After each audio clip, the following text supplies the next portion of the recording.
Hi everyone, this is Sneha. Hope you guys are doing well. So in this video, I'm going to be talking about relationships. And where we live in a fake world, it's important for us to understand who our real relationships are. We're in that transition from Kali Yuga to a brighter world. And I'm definitely part of that team because I am authentic to myself. And so one reminder, you can only meet others as much as you have met yourself. And this is where people fall in alignment with you or out of alignment with you. So that split between the real relationship versus the fake. First and foremost, in a real relationship, you're able to speak the truth, not afraid to trigger the other one. You're able to take that feedback on yourself and say, hey, maybe this is an opportunity for me to grow, to become better. You've gone through that death of the ego together, or not together, doesn't matter, but you've gone through it. You're humble enough to recognize and realize that the more you learn, the more you realize there's more to learn. You're not in ego and pride of it's my way or the highway. And so you have that blind trust in a way in each other. And let's not associate truth with positivity, because the truth can break many illusions. It's a destructive process. The death of the ego is not easy. It's not for the faint of the heart. Going into another trait you have in a real relationship, where people are comfortable enough to be authentic to who they are. They don't have to adjust. They don't have to like something just because somebody else likes it. They don't have to say yes even if they want to say no. They don't have to believe the same things because the other one says, I believe this. We all have strengths. We all have weaknesses. And we don't force each other to do certain things a certain way.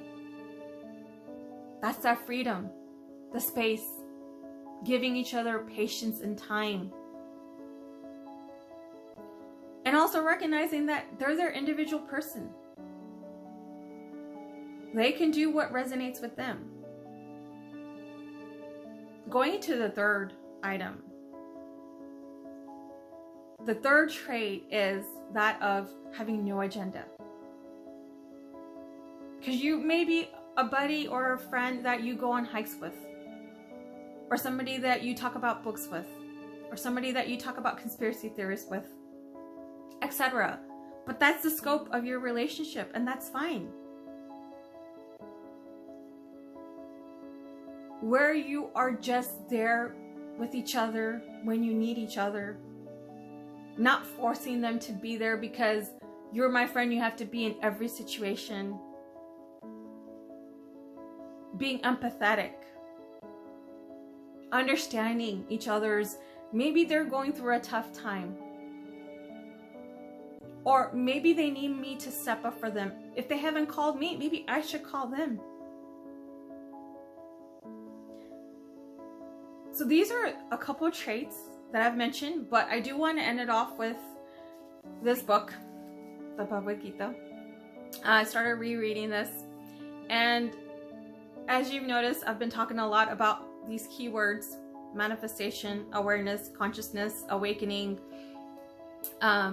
intentions, these last couple years. And yes, it has been popularized, but it's nothing new because it was all in this book.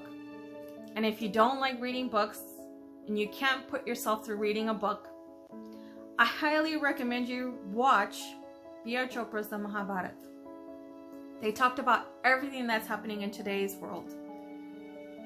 And specifically B.R. Chopra's Mahabharata, because the newer versions, the directors, they have their own interpretation.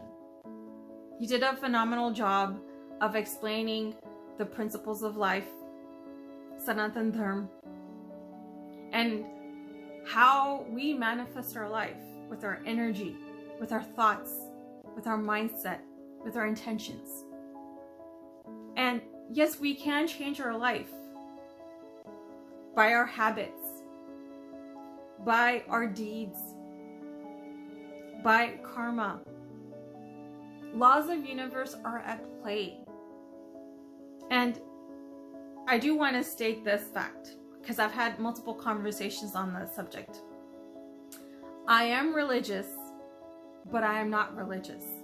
And it's a conundrum. Yes, I know. I'm religious that I do believe and have faith in an external entity, God, Christ, Brahma, whatever you want to call it. But that doesn't mean I have to go to a temple or a mandir or follow all these traditions because somebody somewhere said you need to do this. I listen to my gut intuition. I understand when something is off. Because if something is off, guess what? You'll have goosebumps on your hand. You follow them. And yes, sometimes you may, make a bad decision. But that's fine. You become wiser and you get back up. And you start all over again. That's life. And every chapter of life is part of the process of us becoming more aware and becoming more conscious. It's up to us to enjoy this journey. People will come and go. People will be in alignment and out of alignment, and that's fine. The thing is to not take things so personally and understand it's all about vibration and what we put out there in the universe. It does come back to us. If you have pure intentions, it always works out.